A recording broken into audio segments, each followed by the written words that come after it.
farther and farther out of his corner.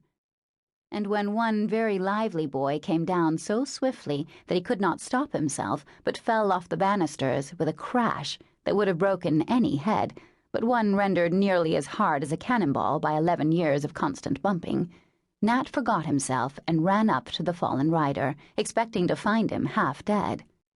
The boy, however, only winked rapidly for a second, then lay calmly looking up at the new face with a surprised, "Hello."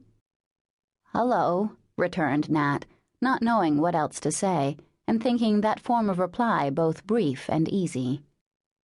"Are you a new boy?" asked the recumbent youth without stirring. "Don't know yet." "What's your name?" "Nat Blake." "Mine's Tommy Bangs. Come up and have a go, will you?" And Tommy got upon his legs like one suddenly remembering the duties of hospitality.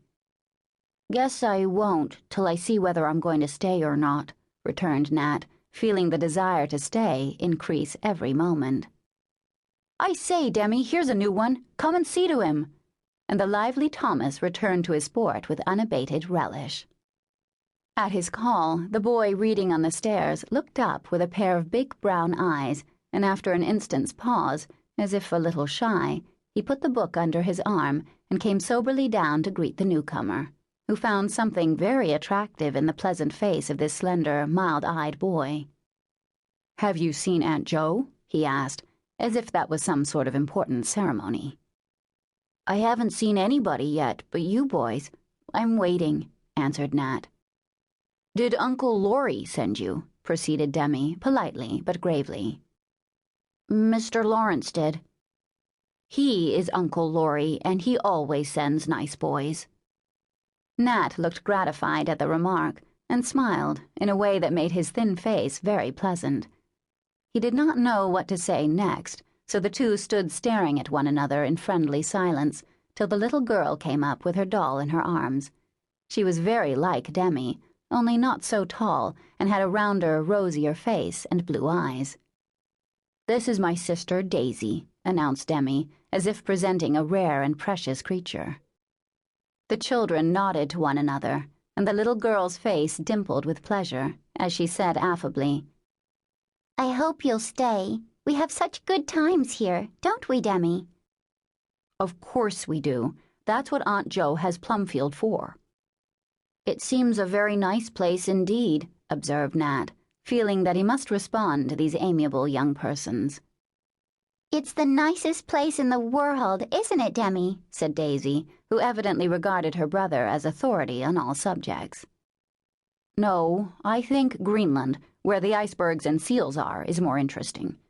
But I'm fond of Plumfield, and it is a very nice place to be in," returned Demi, who was interested just now in a book on Greenland. He was about to offer to show Nat the pictures and explain them, when the servant returned, saying with a nod toward the parlor door, "All right, you are to stop." "I'm glad. Now come to Aunt Jo."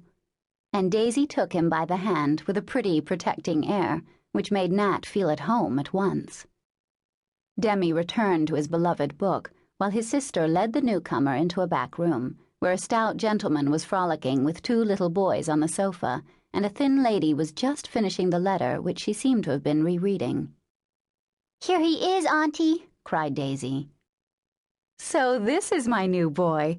I am glad to see you, my dear, and hope you'll be happy here," said the lady, drawing him to her and stroking back the hair from his forehead with a kind hand and a motherly look, which made Nat's lonely little heart yearn toward her. She was not at all handsome, but she had a merry sort of face that never seemed to have forgotten certain childish ways and looks any more than her voice and manner had, and these things, hard to describe but very plain to see and feel, made her a genial, comfortable kind of person, easy to get on with, and generally jolly, as boys would say. She saw the little tremble of Nat's lips as she smoothed his hair, and her keen eyes grew softer, but she only drew the shabby figure nearer and said, laughing, "I am Mother Bhaer, that gentleman is Father Bhaer, and these are the 2 little Bhaers. Come here, boys, and see Nat." The 3 wrestlers obeyed at once, and the stout man with a chubby child on each shoulder came up to welcome the new boy.